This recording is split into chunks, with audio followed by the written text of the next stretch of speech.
And now we head to Unova. Generation 5 has begun. I know that prior I said that starter picks will not be considered, and that still holds true for this, because it doesn't matter which starter you pick, your first gym will always be at a type advantageous matchup over you. That's just kind of the whole function of this gym. Yes, you are given a monkey of the corresponding type prior, but yeah, but this actually is quite an interesting fight, because the monkey's stats are actually quite respectable, especially compared to what the starters are. They have significantly higher offenses, of course having a stab option. It's actually a little more difficult than one would think. And especially considering they do have access to Workup, which is just a stat buffing move for their attack. Especially considering moves by this point are quite weak. Even though you have yourself been given access to a monkey as well, it can be a surprisingly difficult fight. Yes, you do have a type advantage over them by something you are given prior. That still doesn't change. Their monkey does have Workup, and Workup is still a very good move. Lenora is a quite strong gym leader coming in second. Even though there are fighting types that are accessible right next to the... Even though there are fighting types readily accessible in the adjoining routes, normal types are still incredibly strong, especially when looking at these ones specifically. Intimidate on Herdier, and Leer to increase its damage when dealing physical attacks. Not bad, especially with Retaliate's power. It also has very good stats for this point in the game. Even the much maligned Watchhog is actually quite a force to be reckoned with by this point. For the point in the game, it does have not the greatest, but actually quite respectable stats. It has very good speed, Hypnosis is very annoying, and a Stab Retaliate with Retaliate's boosted effect is very vicious. It definitely can deal a lot of damage, especially if it activates Retaliate's effect, as we have just mentioned. Up next, Berg's team actually follows quite suit. Whirlipede is incredibly bulky, and Poison Tail alongside Screech can actually be quite dangerous, considering its bulk and Poison Tail having its poison effect. Not bad, especially that it also does have a sharp defense dropping attack to pair up. Excellent. Struggle Bug also works very well at dropping the special attack, which primarily comprises weaknesses, to allow it to rack up that poison damage even better. Dwebble, again, quite good at this point. Almost every single one of the weaknesses Bug has, this thing counters by virtue of simply being a rock type, fire and flying types. Plus, it also just has great bulk, sturdy, and Smackdown is just incredibly strong for this point. Levani is a monster. This thing by far outstats almost everything. This thing will outstat everything up until this point, aside from itself, or potentially a monkey. Actually, I don't even think the monkeys have been given directions or stones yet. So this thing is a force to be reckoned with. Very fast, solid bulk for its offense at this point, and very high offenses compared to everything else accessible. Razor Leaf, incredibly strong. Yes, Struggle Bug is not exactly a powerful move, but for this point in the game, 70 base special attack is nothing to joke at. That's higher than most things' defenses by this point. Elisa, same as before, she does not slouch on any of her team strengths. Both of her Emolga are incredibly difficult to counter by typing. This is because rock types tend to have very poor special defense, and even the fossil Pokemon available in the Relic Castle are weak to both of this thing's stab typings. And with its high speed, it can hit pretty hard. Everything other than Boldore matches extremely poorly against both of these. Ground types need to rely on non-stab rock moves, which really don't hit that hard. And even though Dwebble, I did sing its praise prior, its stats don't really hold up well against something like an Emolga, especially with its strong special attacks. Yes, this holds true of Boldore as well, but it does to a lesser degree. Sandile won't have even evolved yet, and Smackdown is quite weak coming from it. As well as every single starter is put at a direct type disadvantage. This thing pretty much covers everything available up until this point, and that's why it is such a monster to deal with. We haven't even gotten to her Zebstrika yet. It's actually not quite as strong as her Emolga, and that's purely because of its type combination. Yes, Flame Charge is not bad. It actually can hit quite hard, especially on grass types, which do tend to resist, which are generally good at fighting electric types, but really, her Emolga are just the absolute stars of the show, and yes, Zebstrika can deal some damage in and of itself. It's quite good. especially considering that, as we mentioned before, Sandile is incredibly frail by this point. I can really dig Clay's team. Krokorok, very strong for this point. Very high base power moves, and of course, Intimidate, as always, is fantastic to make up for its pretty big frailty. Plus, Swagger is just very good. It does compensate to a degree for the Intimidate drop with confusion damage. Palpitoad is not a bad Pokemon. It is bulky, it does have Sustain with Aqua Ring, and it does have quite decently powered stabs. And the cherry on top is the brutal monster, Excadrill. Fast, bulkier than you would actually expect, especially for this point in the game, because that's a ton of HP, and extremely solid physical attack. This thing will outset everything short of Gigalith and Conkeldurr by this point. That amazing bulk for this point in the game paired up with Hone Claws really lets it boost its lethality. Even packing Rock Slide for flying and bug types trying to get around Bulldoz's brute power. This is an extremely solid lineup as we have seen previously. Flying high with Skyla, she is where stats do have a bit of a breather to catch up. Or, not really. Starters are one level away from evolution, so we are still dealing with second form starters here, keep in mind. And even off of a base 57 attack, that acrobatics from Swoobat will deal a decent amount of damage considering defensive stats by this point. Even though it is forced into a full physical set, it still does hit pretty hard with that acrobatics. Again, aside everything other than a Gigalith or Bulldor at this point. It also can actually decently take a hit for this point considering attacking power is quite low. Again, aside from something that is hitting it for super effective damage like a very strong physical attacker like Gigalith or Bulldor, it can take a hit at the very least, so it can get off pretty much 2 acrobatics considering its blistering speed. Even Emolga underspeeds this thing. Considering it also has Amnesia, special attackers can't really exploit it considering, well, how fast it is. Electric type attackers really won't match up exceptionally well because electric type moves tend to be special in nature. And also considering it does outspeed, that Amnesia will really shore up that stats. Her Unpheasant though is where things do start going poorly. Previously, she had a physical move loaded special attacker, which could at least sort of work because acrobatics power. Now she has a special loaded physical attacker, which really doesn't work. Yes, Air Slash is actually a quite good move, it still doesn't have the stats to make up for it. Even the good base power of Air Slash for this point might not be able to allow it to come through. Her Swanna though is actually quite good. Generally, when it comes to flying types, Rock is one of the best answers, and this thing will eat those for breakfast considering it has quite good water moves for this point. It also has decent enough bulk for this point in the game to take hits from everything short of an electric type or, as we mentioned before, Gigalith. Maybe Crustle and Arcan.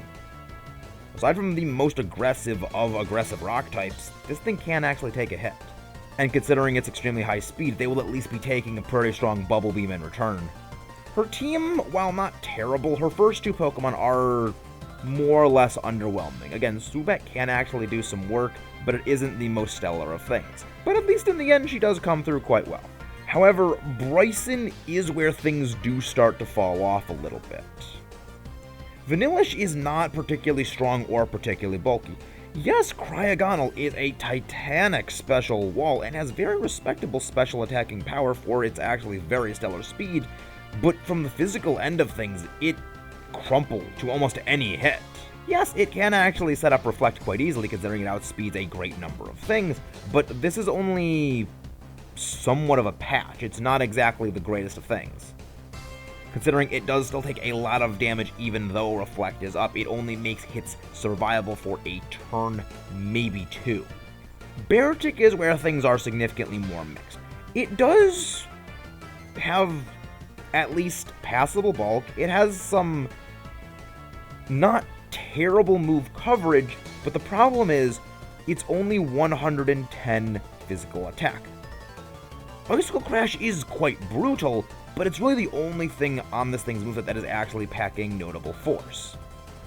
Brian is some nice tech, but it isn't a particularly strong special attacker, but if a fire type is weak enough, it actually will do a very significant amount of damage given Brian's secondary effect. So again, it is a mixed bag. If the leaders seem to have taken a dip with Bryson, Iris and Drayden are here to assure you they remain on top. Fracture is not a bad Pokemon for this point. It does have a great offensive stat, and with Dragon Dance, this thing is a menace. It is quite fast. Again, great attack stat, boosted even further, not bad. Yes, Dragon Tail always makes it move second, but if it connects, it will still do a lot of damage. Both of their Draudon are actually quite good. The reason I say both is because they actually do have different Draudon depending on the team. The abilities are swapped. However, the movesets are the same, and Draudon is all around an extremely solid Pokemon. Very good stats across the board. Good bulk, good power.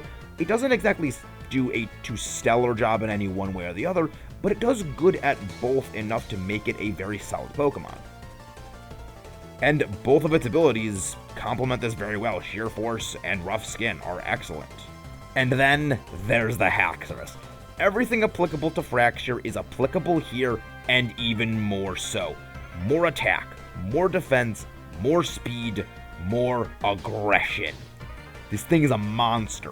And it also has Dragon Dance. If it can get one of those off, it's going to be a monumental task trying to survive a hit from this thing.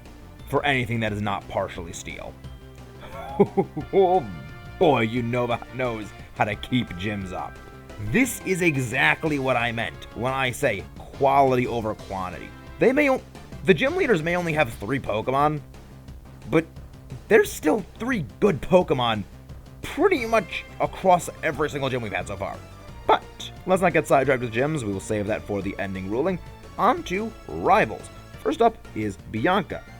Her second fight, Lillipup, is not horrible, and her starter is as good as yours can be at this point, but the third battle is where things do take a very big step up. We've been over before how great Herdier can be by this point. Even if it isn't Lenora's, it is still quite good. The bulky Munna is a good Pokemon by this point, especially with Yawn and Moonlight giving it sustain and tech. It can really outstall things quite well considering sleep, heal, damage, repeat. Her starter, fairly competent for this point.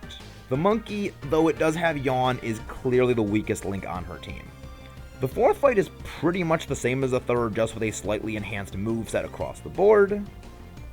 Again, monkey is still the weak point, starter being the strong point, but at least now it does have a better moveset. The fifth battle is where she starts to show her failings, unfortunately. Stoutland is not a bad Pokemon by this point, but it's not as strong as it was prior in the game as a Herdier. Though her Kumushana is still a great Pokemon. Bulky, it does have its great stats. It is the same as before, though the stat advantage of it has actually been quite curbed by this point. The monkey has indeed stepped up its game. It's added a Evolve. It is actually now on par with the rest of her team. Oddly enough, her starters have actually become significantly weaker, especially in the case of the Oshawott team, as it is only packing Aqua Jet. So her weakest link got stronger, her strongest link got weaker. Trade-offs. Post-game is where her team really steps up several notches. The monkey is overall pretty solid, everything got an upgrade, and now she has added a Mainshao and a Chandelure. Both pack an exceptional punch. Jaren, his second battle is not terrible. Yes, Purloin might be quite frail, but assist can be a slight problem. So for the time, it's not terrible. Third, it is just an upgrade of the second fight. Fourth, he does have a pretty good team for this point. Liepard is actually very strong, especially for this point in the game. 88 base attacks in both settings, even with only a 40 base power attack. The only thing that's actually quite close to this thing is actually your starter. But it also is quite fast. Fifth is actually where she does step up a bit. The monkey is now holding a type boosting item, giving it further power on top of its stab. Tranquil is at the very least competent, having Roost and Air Cutter, so it can actually get off its crits a bit easier, even though they are not that strong relative to what it could be. It does at least have some sustain. In the sixth fight, Liepard is actually keeping up just by a single level. This is because we are one level away from having fully evolved starters. It just barely skirts by still actually being quite good for this point. The monkey has a decent stab option. Again, paired up with its health item, boosting its power. Starters are actually decently loaded out in terms of movesets. The seventh match, though, is where his team does start to fall behind a little. Liepard and Unpheasant's poor stats are showing by this point, and their moves are especially weak, and even the monkey is as well. His starter is still strong, yes, but that is about it. In post-game, his team is vastly improved. Yes, Liepard is still bad, but he at least has improved his Unpheasant with Facade and U-Turn, making it a much stronger physical attacking option, as well as a pivot. His monkey has been kitted out with several means of coverage, and the added Gigalith and Haxorus, can't go wrong with either of them, exceptionally great stats across the board. And the added bulk and muscle. Up next, we deal with N. Purloin is bad on its own here. Second fight. This is a little better. His Pokemon, Timple and Timber, are both decently powerful and do have some decent moves. His third team is indeed keeping the momentum, even if Sandile is not the greatest for this point in the game. His fourth team is not especially great. Bulldor is just about the only thing that actually poses a decent threat potential, as it is the only one that does have competent stats. That said, Ferroseed is very bulky, so it can be somewhat problematic. But Clink and Joltik are not especially stellar. His fifth fight is where things get very real. Zekrom or Reshiram, depending on which version of the game, but regardless of which one you're playing, both are absolute beasts. An excellent stab, very strong power. Dragon types are generally very good defensively because of their sheer resistances, on top of Electric and Fire both having very good type combinations, along with, of course, Dragon, giving them good numbers of resistances and few additional weaknesses. Caracosta is quite bulky, and it does also hit very hard. Plus, it does have Sturdy. Archaeops is a flying freight train with its highly aggressive moves at incredible speed and ludicrous attacking stats. Vanillish is highly competent all around. It's not especially bulky, but it can take hits quite well, and it does deal out very good damage.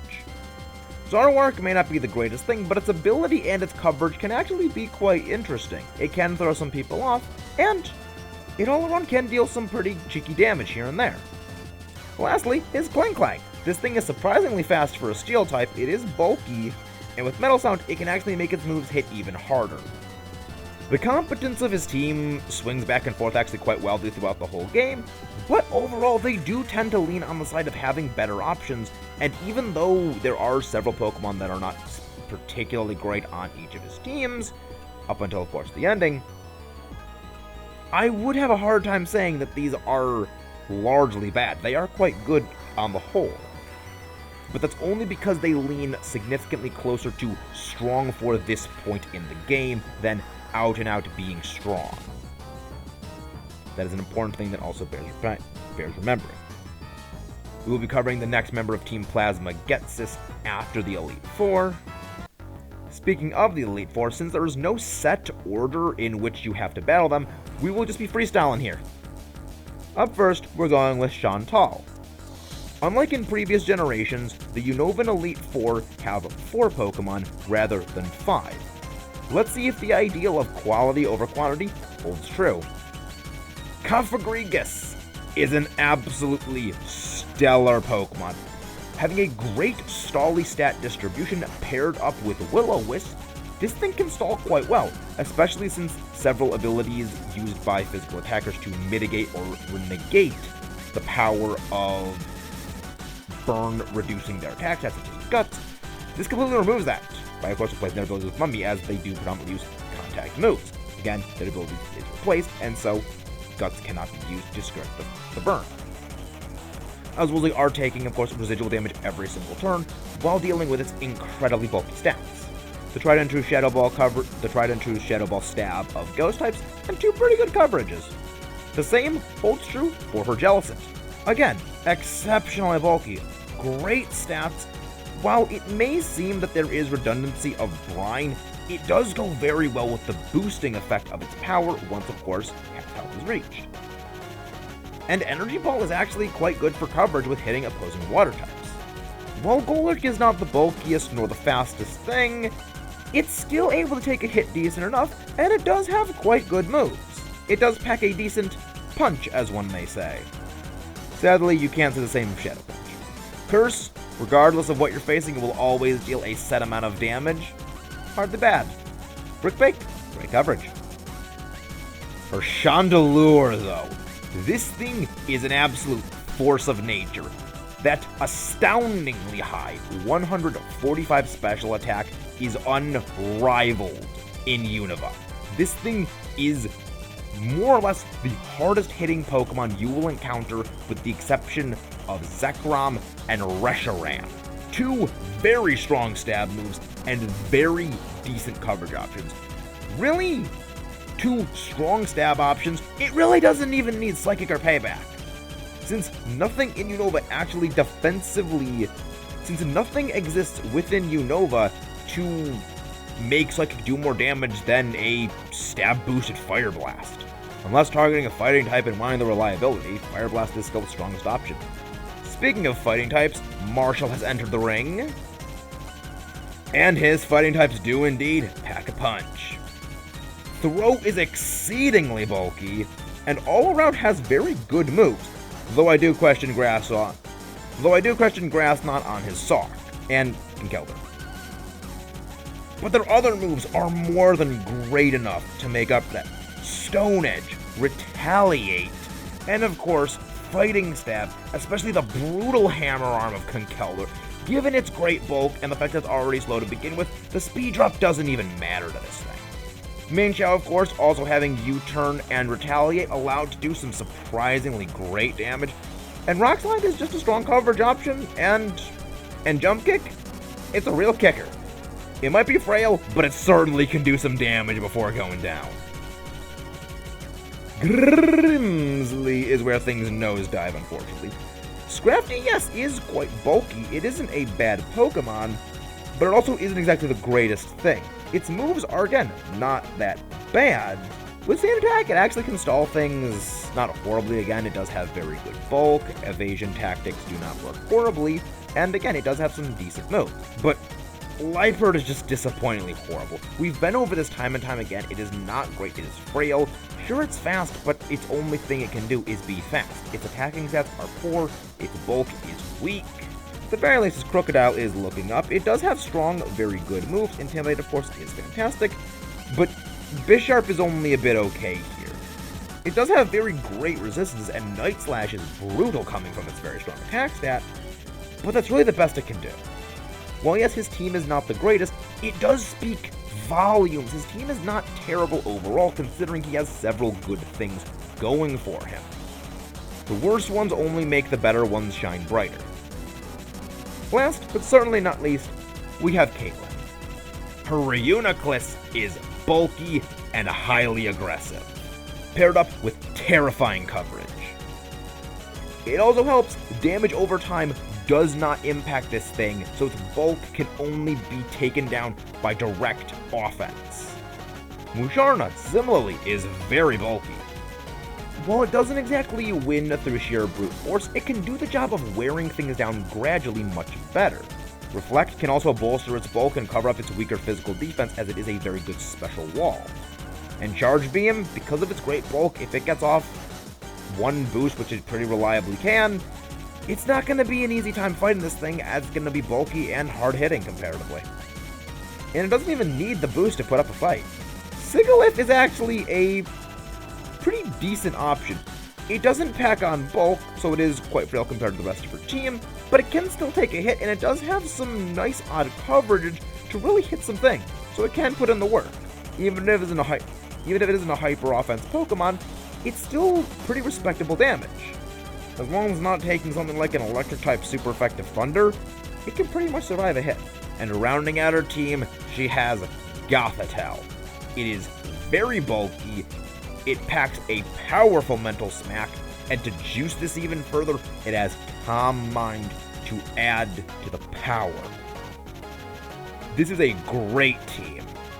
Caitlyn is very much a tough cookie. Her team's got the bulk to live coverage and even some super effective stab attacks quite handily.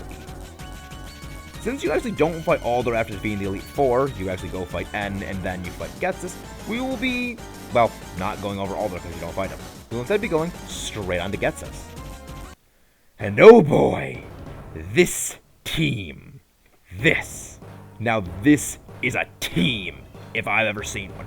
A Toxic Stall lead Cofagrigus with Protect. It's insane bulk with Toxic, with Protect, can wear down almost everything.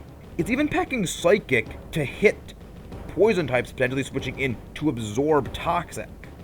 Yes, it has nothing for Steel types, but Steel types also really can't hit this thing. And it can always just use Shadow Ball. Yeah, Shadow Ball is not neutrally damaging in this generation, that can come until later.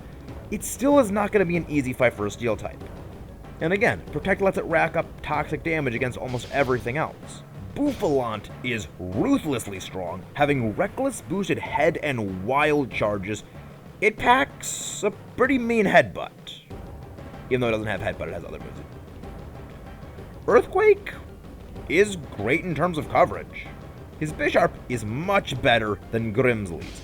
Metal Burst is not a bad move as it rebounds damage. Bisharp is not the bulkiest thing in the world, but it can at least take a hit so long as it's not a fighting move. Night Slash and Stone Edge will still leave a mark. Seismitoad, bulky, in anything short of grass types, will take a good while to wear this thing down. And if it's got those rain boosted Muddy Waters, it can do some damage. Of course, Earthquake is just a solid move altogether when backed up by Stab. Even if it doesn't have the greatest attacking stat out there, it's still a great move that is very solid when backed by Stab, while dealing with a bulky Pokemon. Electros! Yeah! Has no weakness under normal conditions. This paired up with an excellent coverage move pool makes it a force to be reckoned with. This thing can wage a war of attrition and do pretty well. And lastly, his signature Pokemon, Hydraigon. This thing is a monster. It will outstat everything short of the legendary dragon, on top of an exceptionally aggressive special move pool. It will ruthlessly pummel things into submission with that power. His team is extremely good at picking apart and dismantling other teams, with its great combination of coverage, power, bulk. Even a little bit of tech here and there works miles, considering the tech he has. Now, we run a post-game and we, of course, return to the Elite Four with their upgraded Mark II teams. Chantal, again leading the charge. For Cofagrigus, it's still pretty great. Largely identical to what it was before, just swapping one grass coverage out for another, but her Jellicent has really ramped up its power and coverage. Hydro Pup, Sludge Wave, Poison Potential, Psychic. It's pretty much Chandelure if Chandelure traded power for bulk.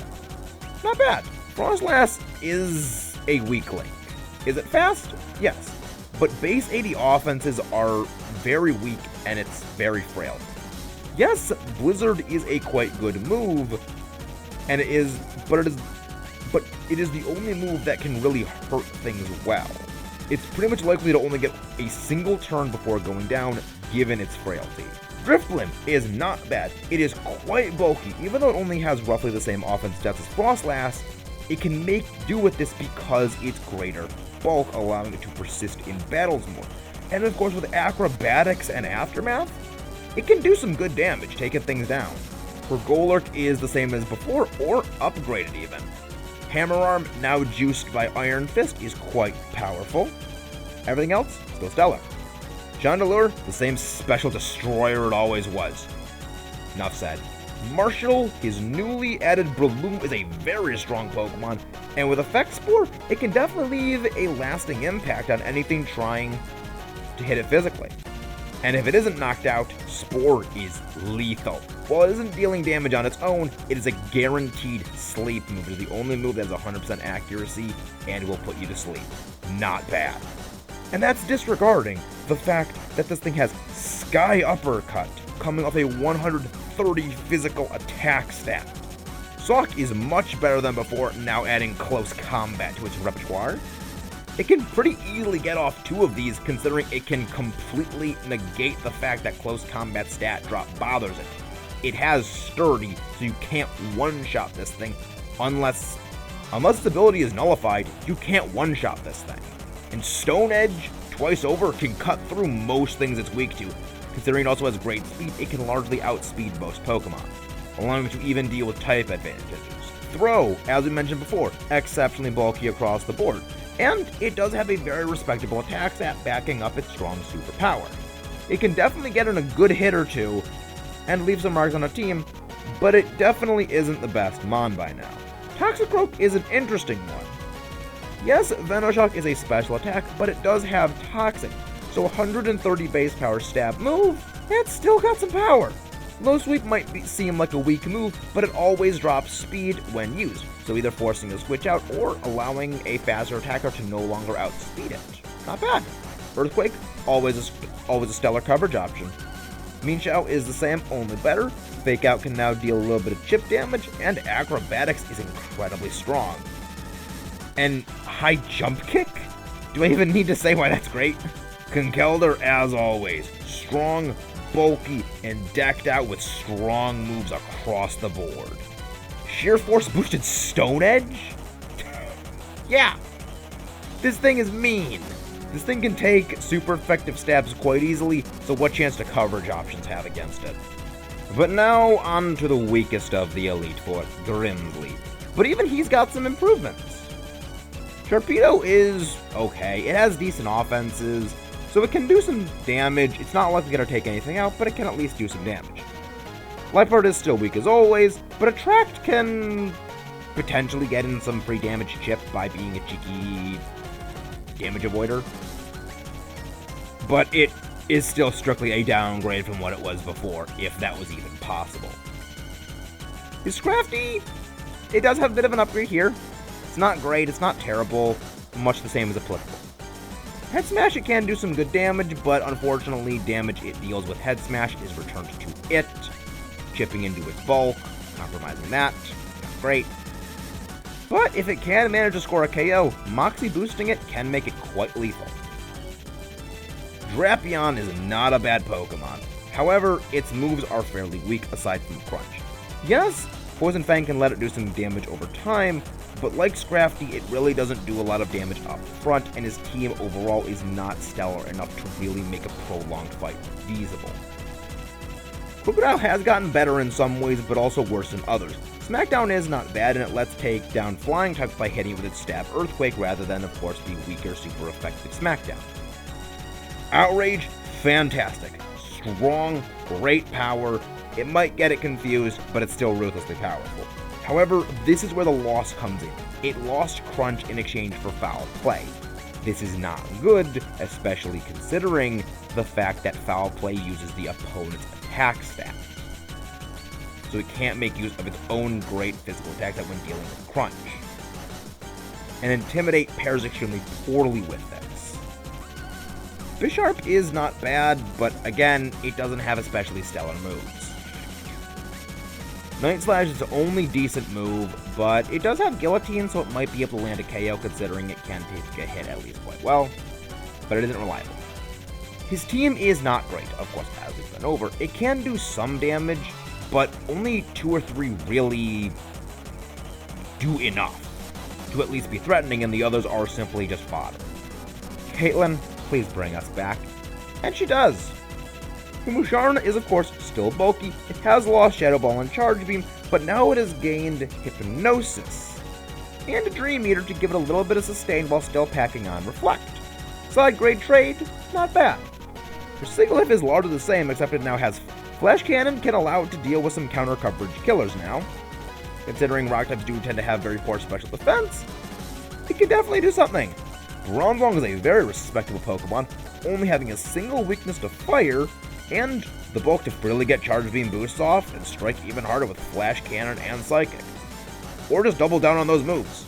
It's pretty great all around. Reuniclus, Unchained, still great as ever. For Gothitelle, however, is not quite up to par. Flatter is just a bad move, and Payback does not go well on a special attacker. Losing Calm Mind and Shadow Ball really takes out the bulk and power boosting that Thunderbolt. The loss of Calm Mind really hinders it in that it lost its special bulk boosting and its special power boosting that Thunderbolt and Psychic really liked. Metagross is bulky aggression incarnate. Fantastic stats across the board, Zen Headbutt Stab is great, Earthquake, excellent coverage, the brutal Giga Impact, and Bullet Punch to close a KO is quite good considering its low speed. This is one of the few low power moves that can actually remain good at this point, specifically because of that reason. Metagross having, of course, as stellar stats as it does, and the fact that it is a quite slow Pokemon comparative to many things, so closing a KO with that is actually quite good. Alder has a very interesting lineup. Accelgor is not especially dangerous, but it can definitely do some decent damage in nailing things with Focus Blast or Energy Ball, when nailing something super effectively weak to them. But Bug Buzz is not the greatest neutrally speaking, but it can at least hit something pretty hard. Bug Buzz is not exactly the greatest, but it also isn't terrible. Bouffalant is very strong. Reckless Head Charge and 3 powerful coverage moves. We've been over this before. Pretty good. Hydraigon is not bad. Brutal moves, quite bulky. This thing can definitely leave some scars. His Vanillish is not terrible. Acid Armor and Light Scheme can allow it to pack on the bulk, and Blizzard will definitely stay. Really, Flash Cannon is only there for rock types and targeting other ice types. It's not great, but its main draw is, of course, the Blizzard power. But as a Scavalier makes up for everything else. Stellar bulk across the board, great offensive power, and an even better type combination. Bringing the end is Volcarona's terrifying Quiver Dance.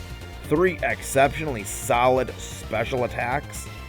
If this thing can get one off, and it very likely will, it can turn into an absolute monster, considering it actually does have pretty decent bulk. Really, only rock types, Jellicent or Chandelure can take this thing on and not be terrified. It is no slouch. However, he is one of the 3 super bosses this game holds. We've still got 2 more. The man himself, Shigeki Morimoto. He's actually battleable. However, he does not have a superimposing team. At face value, it's nowhere near the power of the other 2 super bosses, but it is respectable in its own right. Outside of Liepard, the monkeys having a Pitaya Berry paired up with their not the most impressive defenses means they can get to low health quite easily, use their good speed and those Pitaya boosted special attacks to do out some solid damage. So that is quite powerful at this point in the game. It can live a hit, so that is quite powerful, assuming it can live a hit. Since it is very fast, it has Endeavor, it can drop an opposing Pokemon's health down to almost nothing after receiving a hit and being dropped low itself. Anything barring Ghost type will be dropped down. Both Psychic against Psyshock are very good, allowing you to target special walls lower physical defense or physical walls lower special defense. Not bad. Zebstrika, though, is probably the best member of his team in pure stats, but outside of Wild Charge and, of course, the strong Giga Impact, it really isn't that great in terms of its pure moves, and it really doesn't have great defenses. All I can really say is, if you made a team out of mixed glass cannon attackers, you probably picked the best ones Unova has to offer. But that really doesn't say a whole lot. Most of his team can crumple the non-stab super effective moves quite easily from higher powered attacking stats. Really, he's only a threat if the monkeys live on a sliver and Pitaya boost blast you into oblivion. I did say there were 3 super bosses. We've only dealt with 2 of them so far. And Cynthia is no slouch. This is the team that actually put the fear of RKS in everyone. And it really is one of her best teams. It does almost everything right. Her Spiritomb is actually quite good. Double Team to stall things out, Will-O-Wisp to, of course, get residual rack up and to neutralize physical attackers with brute power. Excellent. Sucker Punch and Shadow Ball just to get in some damage here and there and help make the stall process go a little quicker. Not bad. Electros, as we've already said, is wonderful. No weakness, not bad defensive stats, and pretty good coverage. Wild Charge might be a bit of a mistake in my opinion, but it's still a strong stab. Strong stabs are strong stabs. Milotic, as always, is bulky and has some great special moves. Blizzard and Hydro Pump, of course, pretty good. It might seem a bit strange having Bulldoze, but this actually does pair up quite well considering Milotic is quite faster than you'd expect, and being able to drop speed on faster attackers to make them slower than it is not bad, especially considering electric types are weak to ground.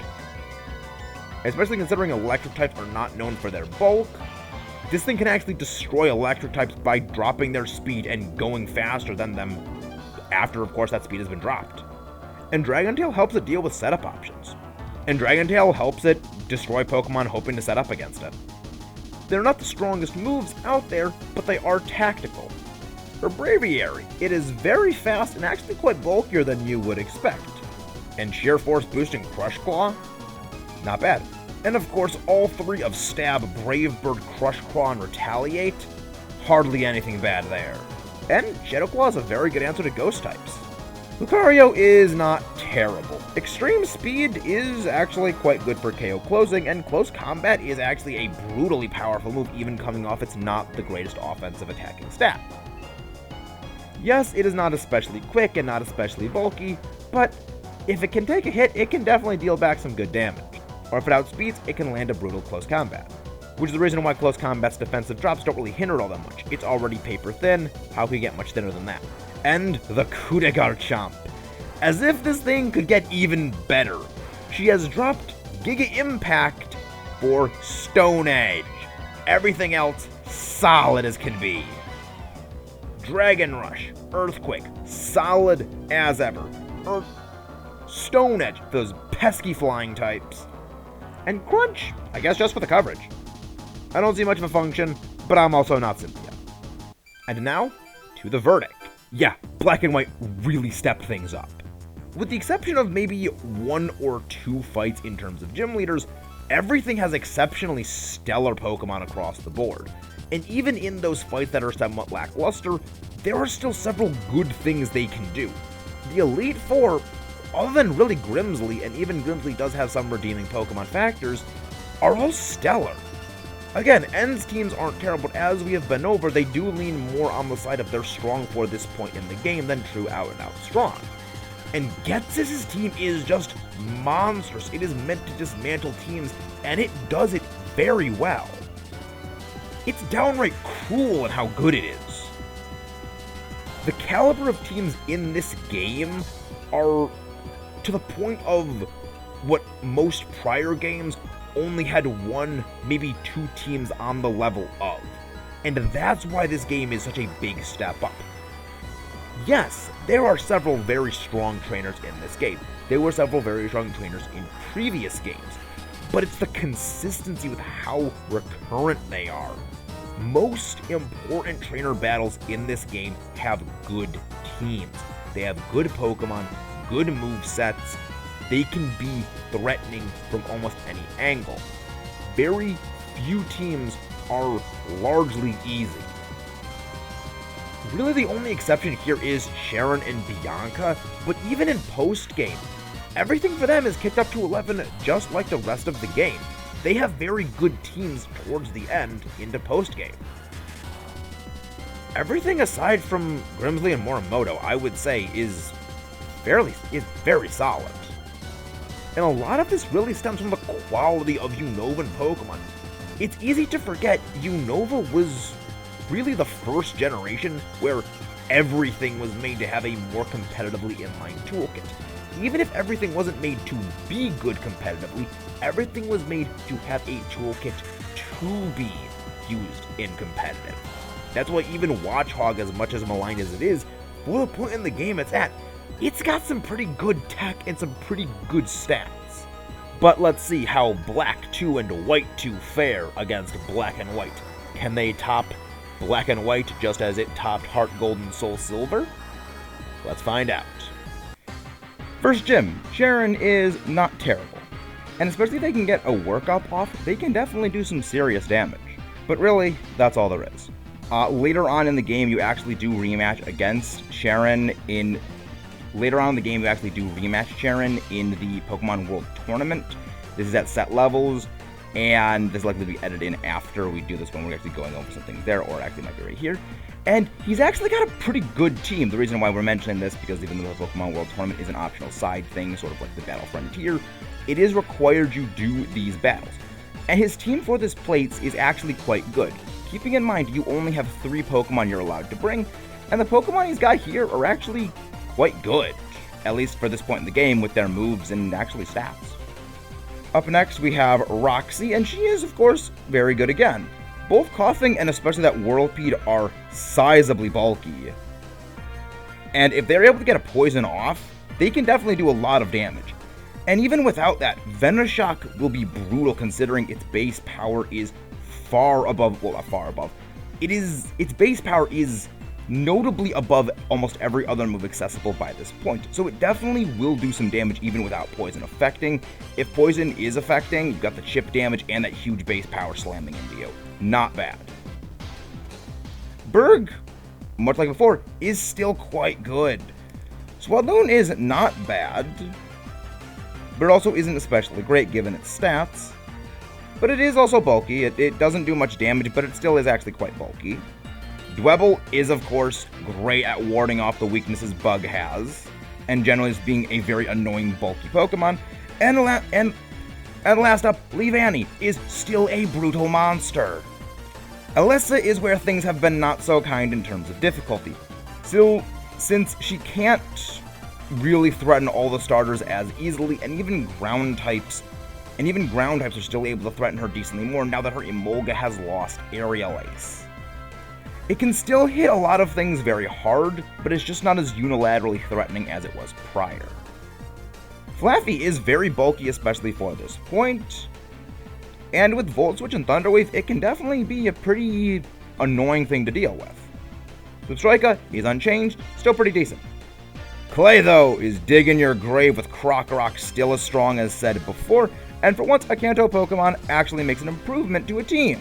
Sandslash does very good. It has a great moveset, a pretty good stat spread for this point in the game, and it is an improvement over his previous Palpitoad as it is significantly more aggressive with Crush Claw, Rollout, and of course, Excadrill, as we have been over before, is still a beast. Everything is the same, and it's still just as brutal. Skyla is not terrible, whose Rubat is the same minus trading Amnesia for Attract, which can be a bigger benefit when paired with Heart Stamp, flinches, but it's still not the greatest, all things considered, but it still has Acrobatics, and that was really all it needed before. Skarmory, though, is a wall. For this point in the game, its defenses are sky high. Plus, its amazing type combination making it resilient to most things. It can wear down opposition very well. Swanna is still, of course, very good. It has a new moveset, and now with Roost, it can actually have a lot more sustain while doing out some good damage. And also alter its weaknesses so slower opponents will not be able to deal as much damage to it. It's definitely a step up from her prior team. But this is a Pellucid! Because it's Drayden, and his team is highly respectable. Druddigon is strong as ever. Great moves. Flygon is not bad. Fast, decently strong, and pretty good moves all around. I feel like I'm talking in circles here because his Haxorus is still the exact same. Strong, a monster, everything is still great. Marlon's team is monstrous. A Shell Smash Caracosta with solid rock. This thing is not easy to bring down, especially when it uses Shell Smash. It'll be faster and harder hitting. Yes, it will be more glassy compared to what it was before, but considering it isn't especially fast to begin with, it's very easy for it to bulk out a hit from a faster opponent, Shell Smash, then the next turn outspeed and deal brutal hits.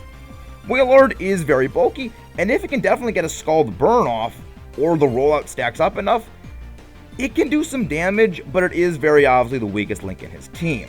The strongest, on the other hand, or other Finn in this case, is his Jellicent. This thing is absurdly bulky. It has Recover for Sustain. That's really all it needs. It has also Scald to get burns, shoring up its weaker physical defense. And when targets are low enough on health, Brine packs an even bigger punch.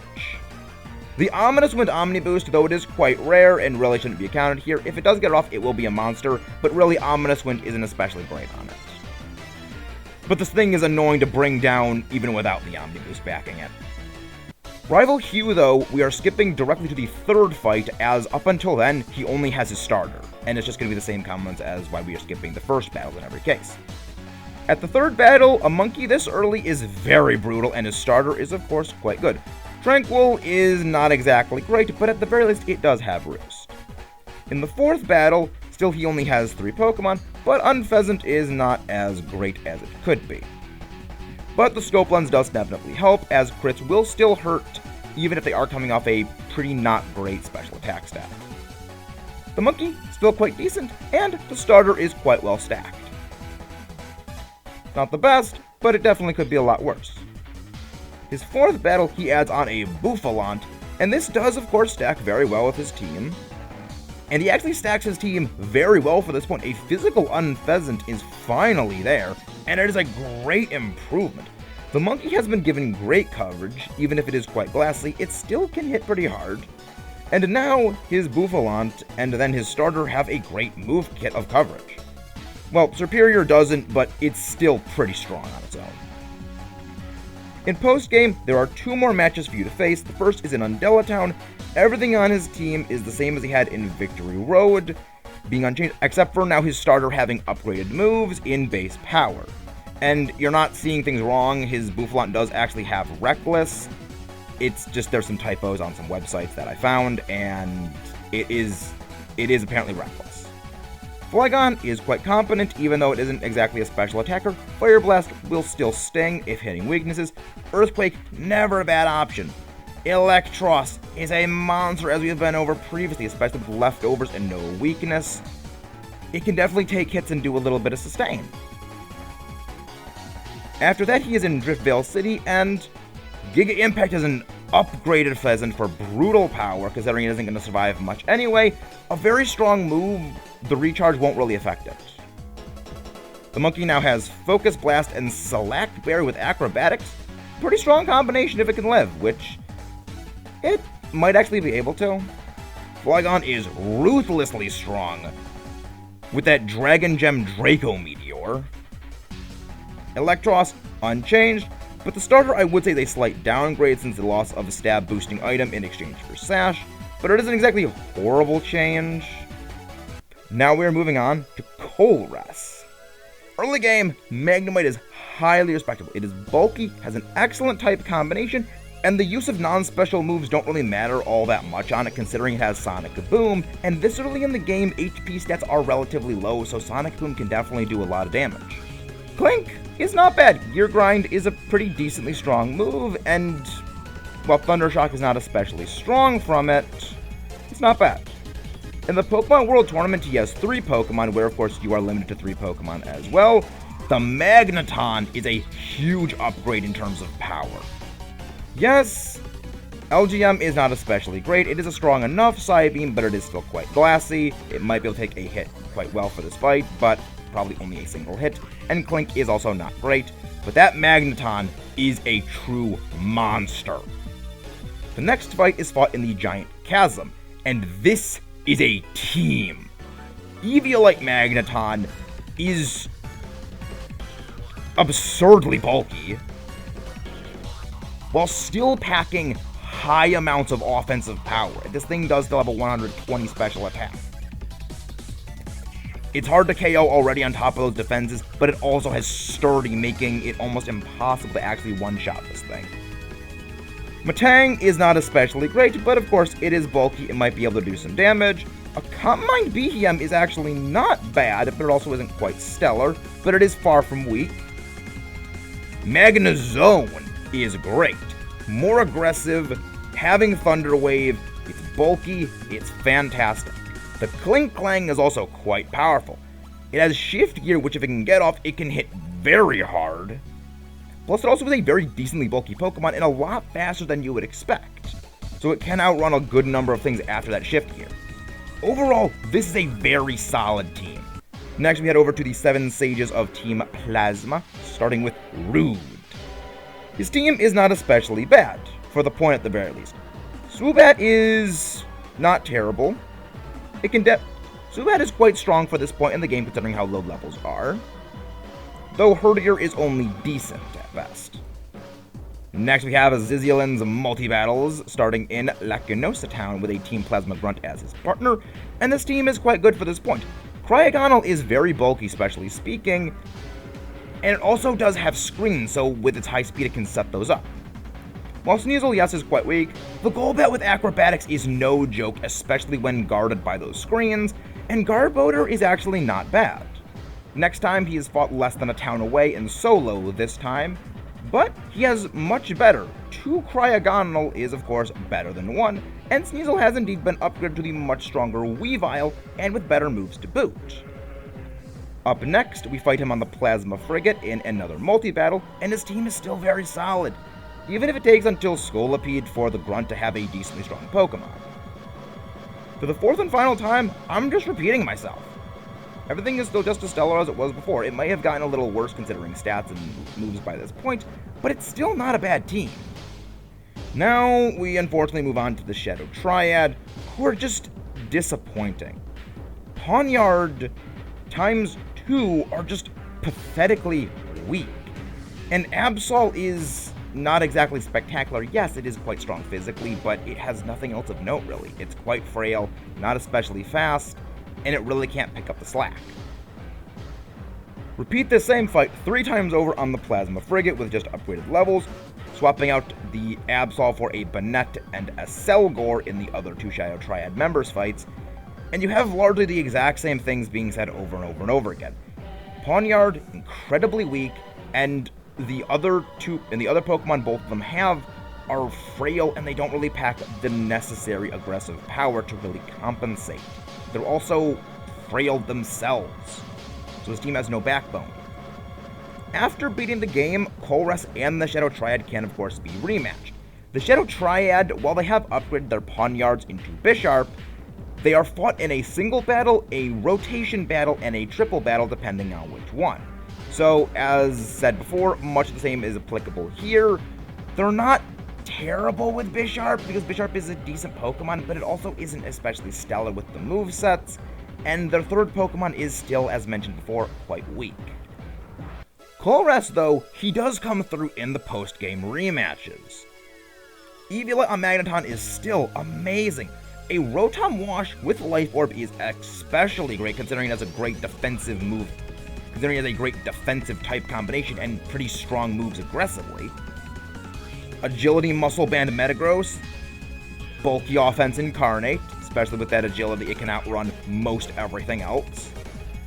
Behem is of course not bad, as we mentioned before, Calm Mind, it is still frail, but it does have some Lugi's redeeming factors.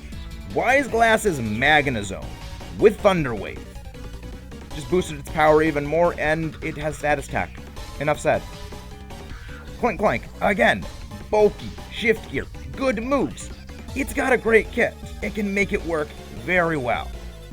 Now, we move on to the big boss himself, Getsis. His Cofagrigus is a lot more terrifying than it was actually in the previous game, and this is because now it has leftovers on top of its Stellar Stall set, as well as you don't have a legendary dragon with brute force attack potential.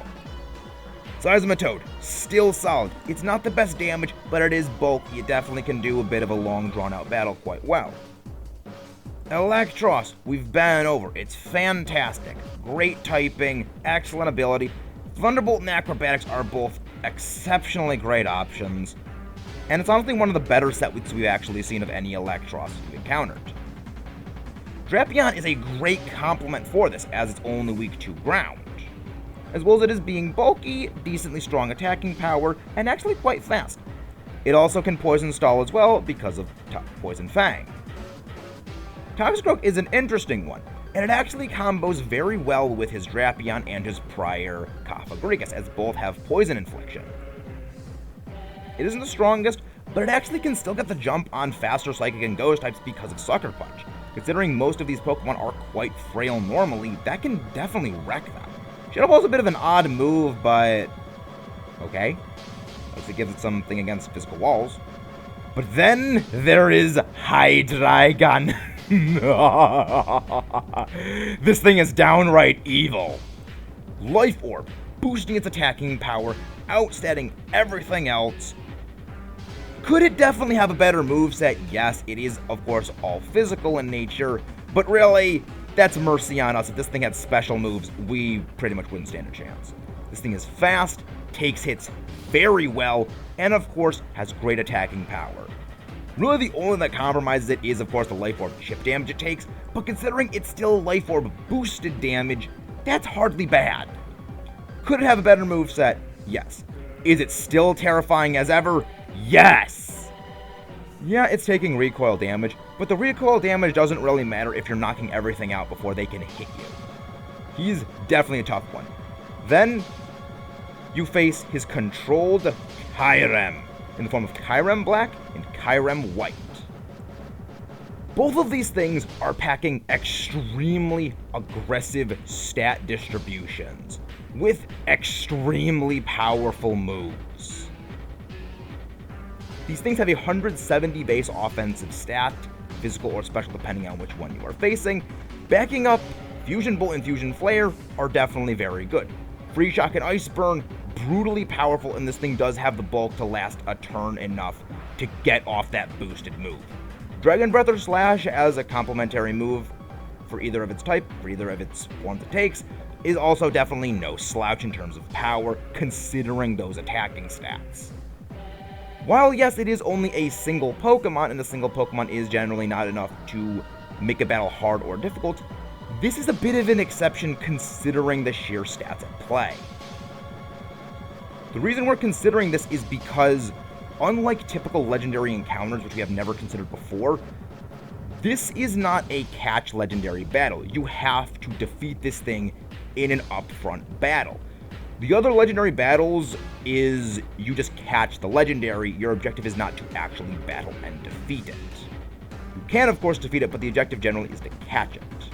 That's why the previous ones were never considered, because the fundamentals of why the battle is being done are very different. But with all of that done, we move on to the Elite Four. And yes, they have actually changed up a little bit, but let's have a look at Chantal's team up first.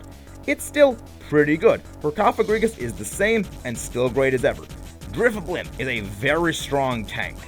Golurk, we've been over before, it is strong, it's not the best, but it's definitely respectable. Her Chandelure is still a monster. Even more so now that Payback has been replaced with the excellent coverage Energy Ball. Marshalling his forces with Throw, it's not terrible, but the loss of superpower is not especially great, but its coverage has definitely made it better, as well as some pretty good tech and counter coverage. Much the same is actually applicable to his Sock.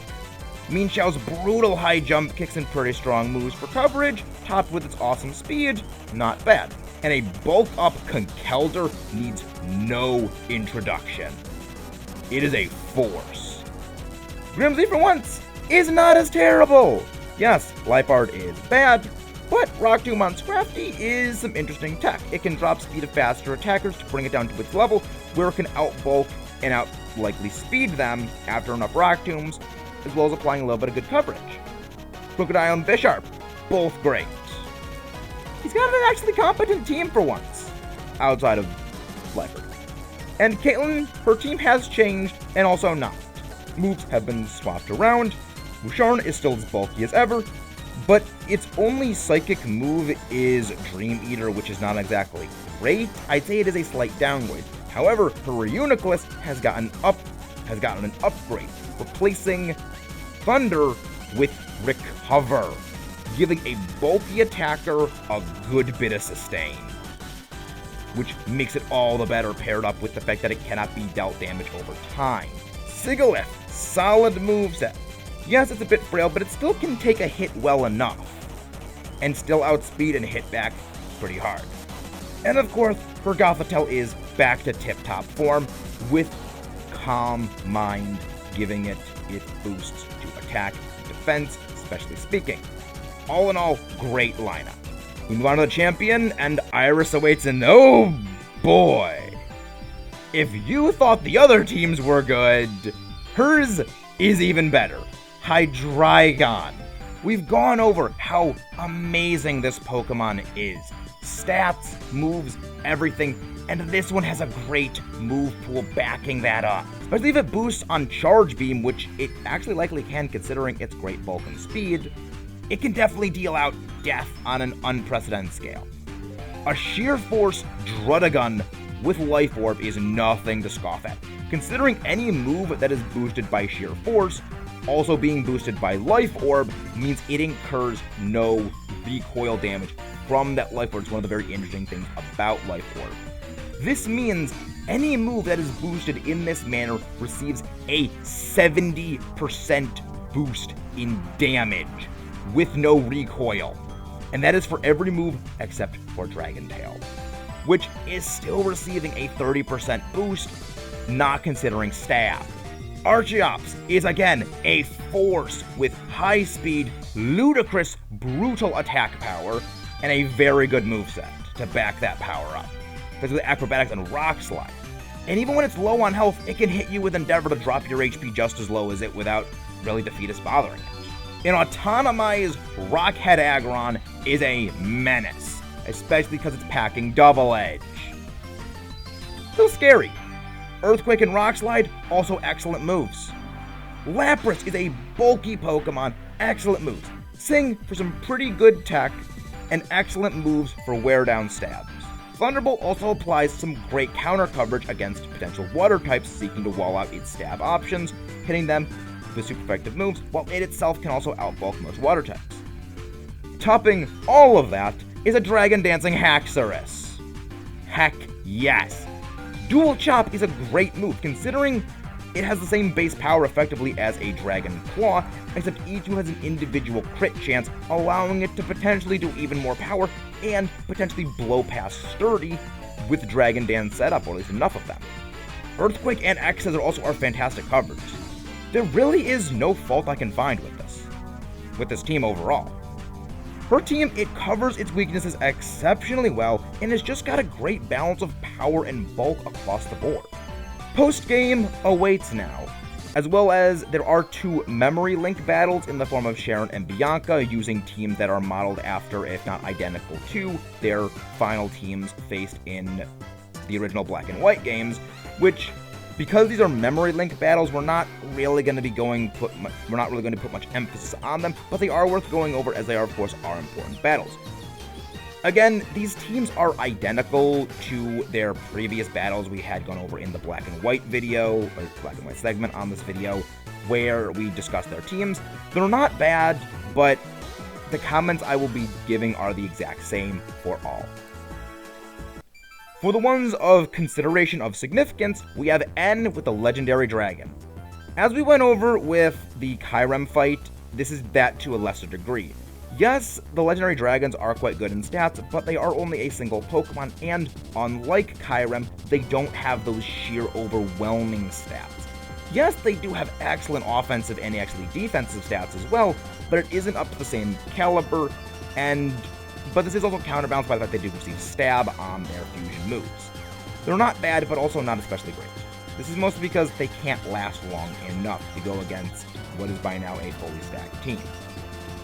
But also is worth remembering, this is not meant to be a hard fight. This fight is really just to give you access to catching Legendary Dragon and really as character growth for N. It's like another battle we're actually going to be going over in the next video. It's really meant for more of a story reason than an actual true challenge. In Striaton City, Chillicrest and Silent can all be battled in a multi-battle.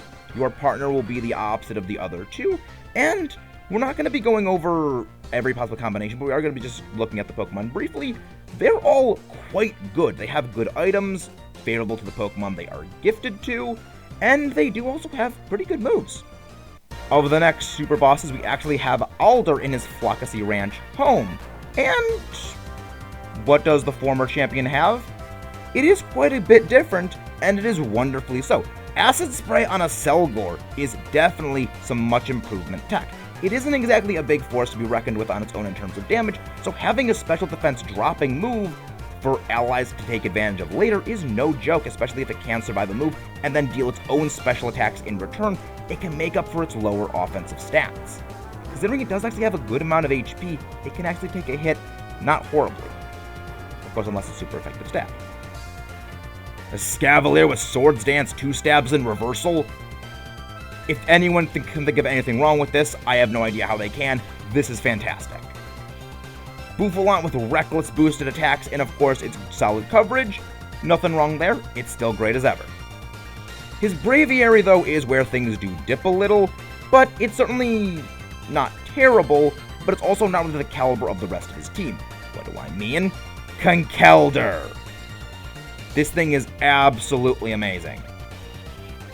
His Volcarona is back and better than ever. It does have a significantly better fire move, but also a worse bug move.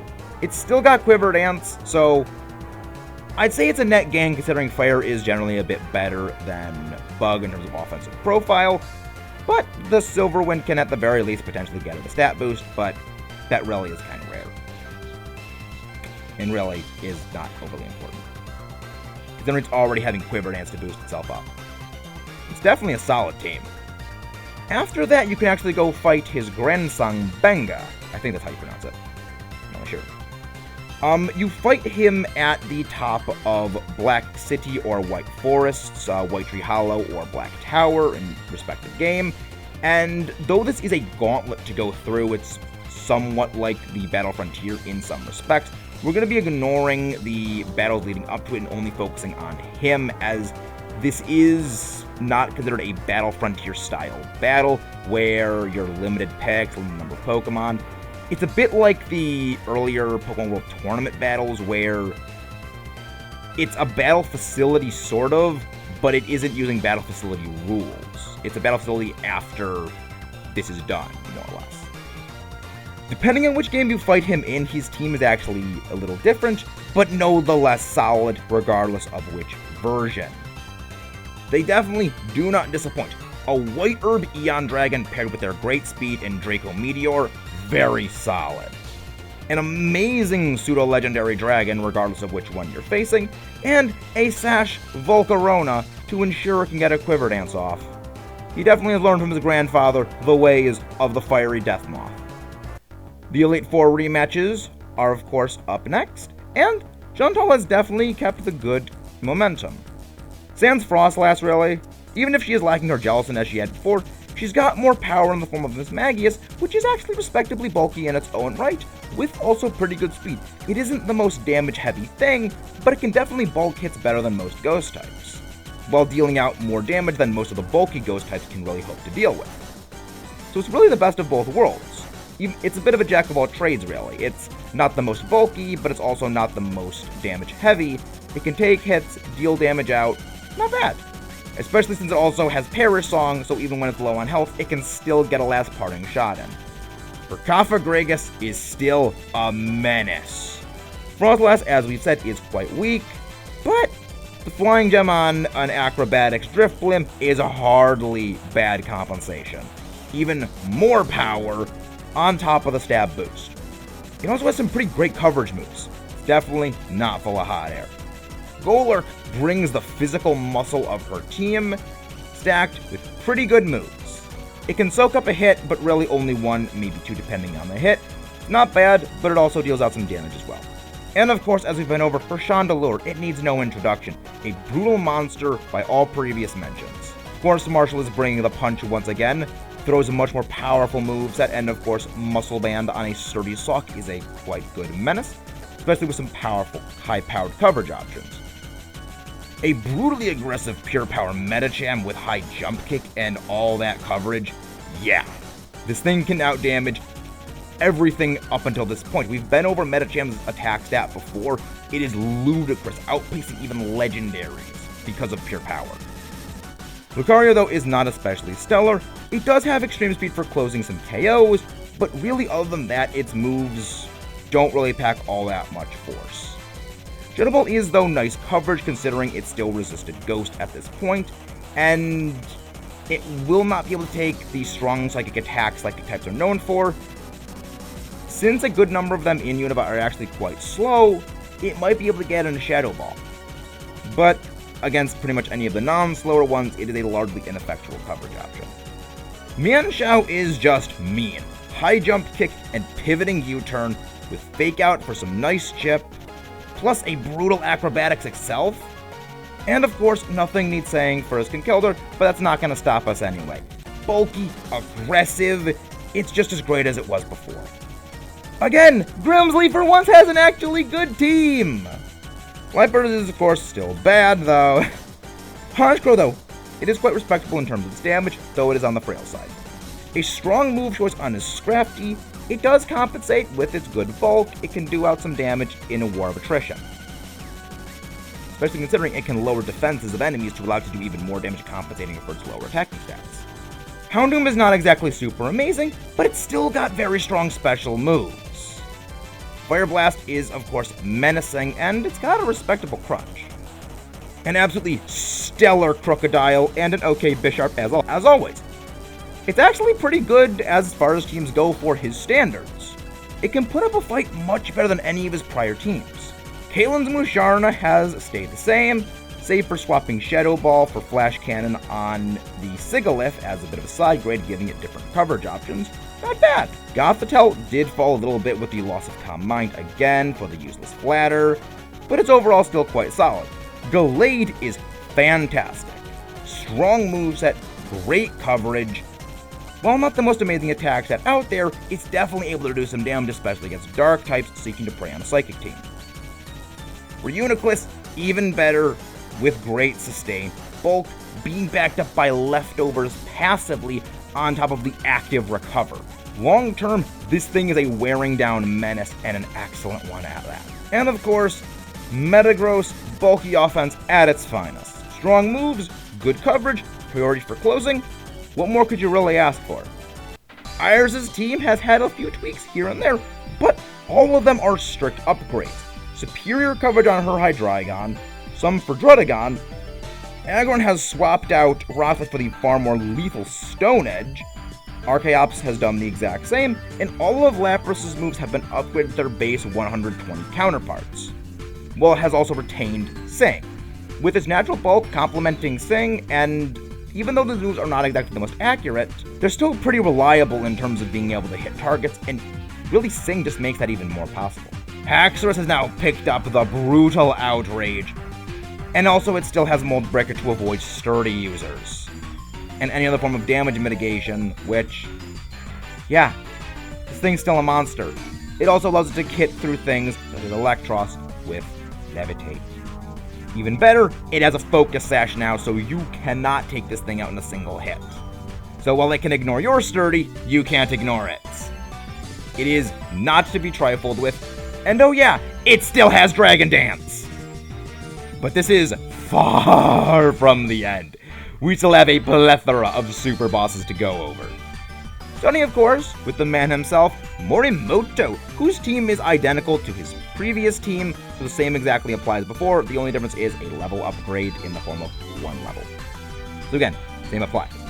However, a second developer has been added, Koji Noshino, who you may know as Snorlax. And what a fitting team for him to have. Kitted out with a full stall team of tanks with leftovers. This guy is a monumental wall to bypass. A Cosmic Stored Power Clefable with Sing, that is disgusting.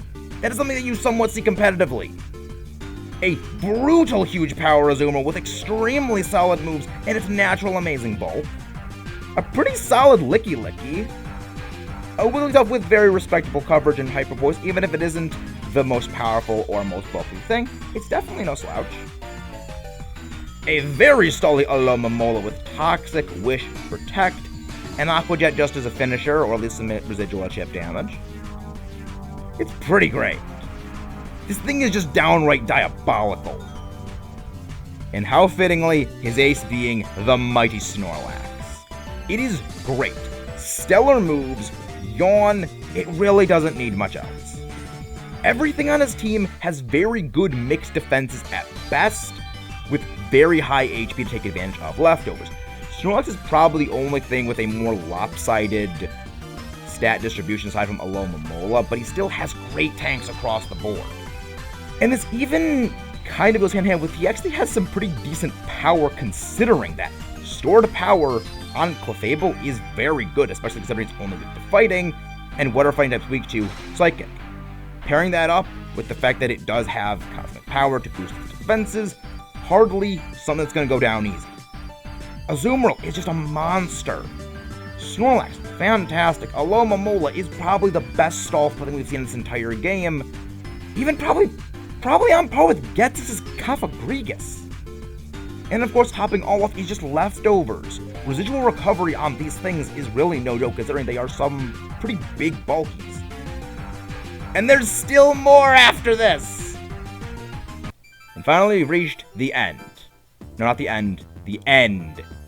Because N has 4 battles weather-themed for each of the seasons, which are all weather-themed. For his spring team, he leads off with a Politoed, which has pretty decent moves. It has Sleep Tech, Life Orb, Hydro Pump boosted by Rains will be vicious. Lantern, bulky, Stockpile, not bad, as well as Rain boosted Hydro Pumps and perfectly accurate Thunder. Keep in mind, this was Gen 5 Drizzle, so it always lasts in the battle unless you remove it. It will never passively fade. That is a monstrous thing to go on when considering the rest of his team. Pretty much the only thing that can take on his Lantern safely is a ground type with a water immunity like a Storm Drain user or a Water Absorb side. Something like a Storm Drain user or Water Absorb user. That's a part ground type. This thing is terrifying. It can also even hit some things. Signal Beam, though, is not exactly great, considering it doesn't have the most powerful offenses. It really relies on that Rain boost and also the pure power of Thunder to really back things up with Stab. Signal Beam is just not great. Speaking of Water-type immunities, he has planned for that in the form of a Giga Drain Tentacle. Keep in mind that this is Generation 5 Giga Drain, which is base 75 power, not 60, so it is actually quite respectable. Especially considering almost every single, actually I believe every single water type that is partially every single ground type that does have an immunity to water is itself 4 times weak to grass. This thing also has redundancy in the form of Rain Dance, so even if you remove the rain, he can still reset it for 8 turns. It has Barrier to boost its physical defenses, shoring up its 1 weak stat point, and it has Rain boosted Skulls for even more damage, as well as a potential damage reduction in the form of a burn. With more redundancy, he has a Swift Swim, Rain Dance, Omastar with pretty solid moves across the board.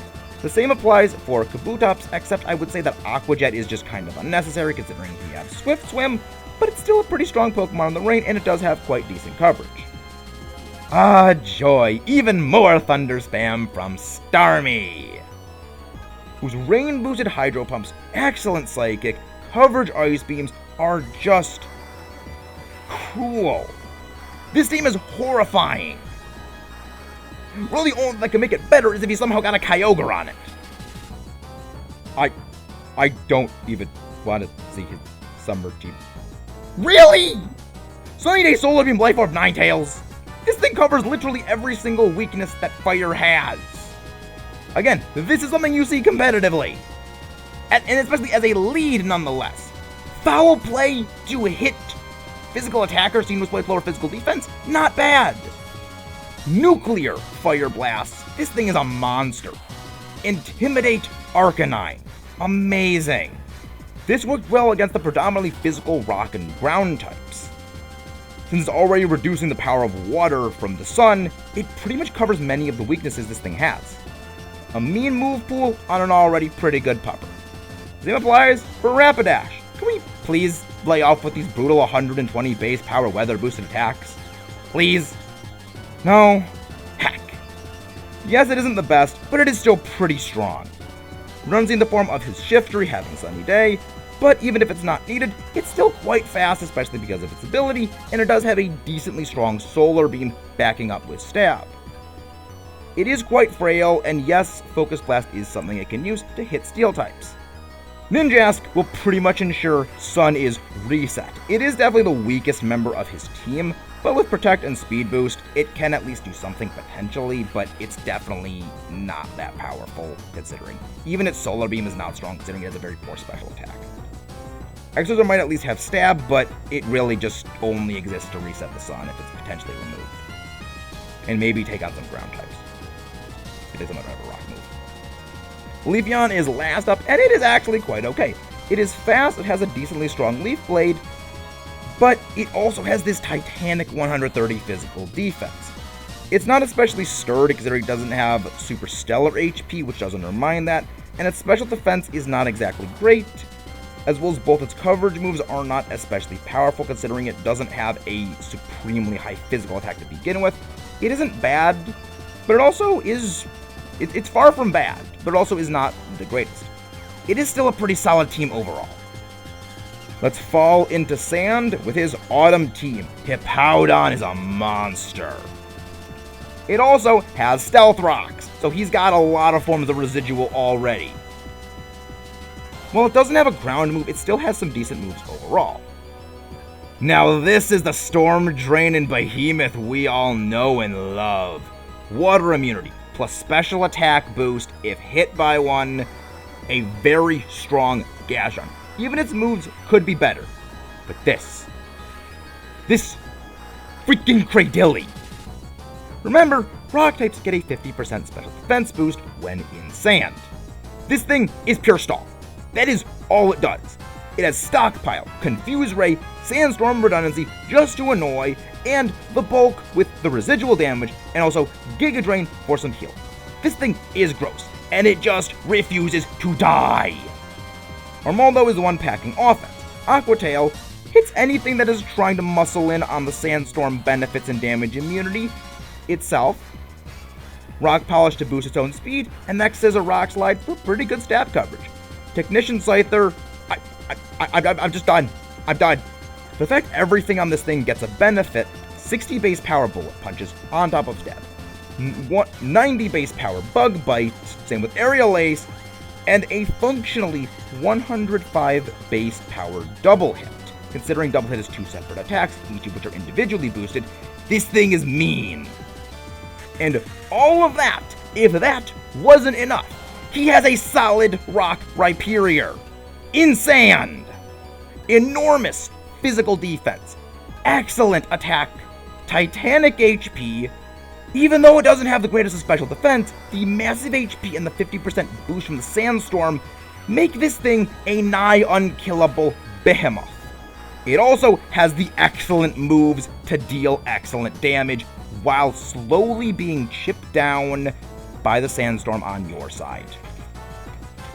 So it can beat down almost every single one of its weaknesses with exceptional ease. There's a reason sets like this are seen competitively. This is brutal. Winter is obviously a hail team, and it is definitely something. Abomasnow is probably the weakest of his leads, but even so, it's still quite respectable in its own right. Blizzard with perfect accuracy on top of Life Orb Stab, great. A Sleep move, not bad. Ice Body Vanillish with Flash Cannon works very well at anti-ice damage, and perfectly accurate Blizzards, hardly bad, as Blizzard does have Sustain, allowing you to recover and rack up some pretty good damage. It also has redundancy in the form of Hail itself. A Shell Smash Cloyster with Skill Link. Functionally a 125 base power Icicle Spear, coming off a pretty respectable attack stat. If it can itself get off a Shell Smash, it's even more lethal. And just for flair, it's got Hydro Pump and Ice Shard. So you can't even priority this thing safely. Really, the only thing it's afraid of is a special attack. And even then, it could probably kill you before you can use one. Mamoswine is a force. With boosted evasion because of its ability, great physical power, it's got a strong Ice Shard for priority, pretty good bulk across the board, and even though it only has a 70 base special attack, it still has a decently good Blizzard. Frostblast is itself not great, but it does have the purpose of hail redundancy. And with Snowcloak, it might even get an evasion, but not especially likely. It still has potential. And also it does have Stab Blizzard for when hail has been set up or is still active. Definitely a monster. In some ways.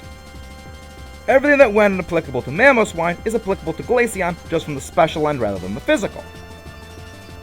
Brutally powerful Blizzards on this point. With Attracting Snowcloak, it can actually have a bit of a decent stall potential by evading damage while still dealing out extremely potentially high damage power. With Snowcloak and Attract, it can actually survive hits by stalling, and even though it does have not the best HP, it still has pretty good defensive stats on par, So, it could actually last a pretty long time while firing out brutally powerful blizzards and letting residual hail rack up. Not bad. And if all that wasn't enough, we're still not done. Why? Because it's Cynthia! It's always Cynthia! It's always Cynthia! Okay, her team has changed, and as hard to believe as it is, it's actually a better team! Her Spirit Tomb is excellent. Better even. Stall with Sleep. Milotic, it has Attract and Rest for Stall and some pretty good sustain with its strong moves. And finally, she has gotten Togekiss right. It only took however many years. Oh yeah, 4 years, 2 regions, and 3 teams. This thing has it all. Thunder Wave for speed drops. Serene Grace for air slash paraflinch. These are competitive tactics still in use today. They have always been amazing. They have Togekiss's damage dealing potential. It's bulky, it can take hits quite well, it's fast, and it has pretty good offenses for that bulk, and just great all-around tech. The same applies to Aura Sphere, as it gives pretty good coverage, and it has extreme speed for closing KOs. Yes, it is not the strongest physical attacker, but it still is backed up by stab. As well as that is a pretty strong high-powered base attack. It's really not much weaker than something like a Metagross Bullet Punch. Speaking of extreme speed, it actually isn't horrible on Lucario. It still does some pretty good finishing damage from a decent range. It also has 2 good stabs, the brutal close combat and the quite respectable flash cannon. It is still the weakest link in her team though, but it definitely has gotten better. Glaceon is a very interesting and actually pretty good pick. As we've mentioned before, it has pretty solid bulk paired with a very solid special attack stat, and a pure ice typing means many of the gimping factors that apply to typical ice types aren't applicable to it. Most ice types were generally gimped by their secondary subtyping, as ice itself, yes, it does have a good number of weaknesses, but a lot of the other weaknesses that packed on were because of a subtyping such as water. Signal Beam and Shadow Ball are okay, but they're really not the greatest thing. But if it can set up a barrier, it can take hits quite well physically. And of course, Garchomp, fantastic stats, fantastic moves. Fire Blast exists solely for Skarmory and Bronzong. Or if a Steel type can somehow get a Magnet Rise off, or Air Balloon. This thing has it all. It always has, but it's just even better now! And with all of that, we have finally reached the end. Even disregarding all of the super bosses, even the post-game matches of the Elite Four, everything like that. This game is without a doubt harder than Black and White. And Black and White was already very hard. This is a testament to how difficult this game is. Every single gym leader is a step up from their previous complement in the prior game, or they're equal at worst. Hugh is very much on par with Sharon as far as things went throughout the game, and Horse and Zinjalin are much more consistent in offering a challenge compared to N. This also applies in the form that a lot of the trainers do have items on their Pokemon beyond the simple Citrus Berry, which further adds difficulty. And Ghetsis is the exact same. He was much harder now than his prior team. Yes, I do sing the praise of Unovan Pokemon significantly, but the Pokemon he did add do offer a lot of advantages his prior team did not have, or just offers different tech that actually is quite well suited. Then you consider the Elite Four, and also the Champion. They are all strict upgrades from the prior battles that you had with them in Black and White. They're the same or better. As well as a champion fight was something that Black and White simply didn't have, and the Kyurem battle is just monstrous. Now, considering post-game, these are brutally powerful super bosses. Yes, they are extremely stellar across the board. The only weak link in the entire super boss chain is Morimoto. And with all of that, topping Gen 5 is going to be a nightmarish task. So, let's see what Generation 6 has. See you guys next time. We have a mega update to install.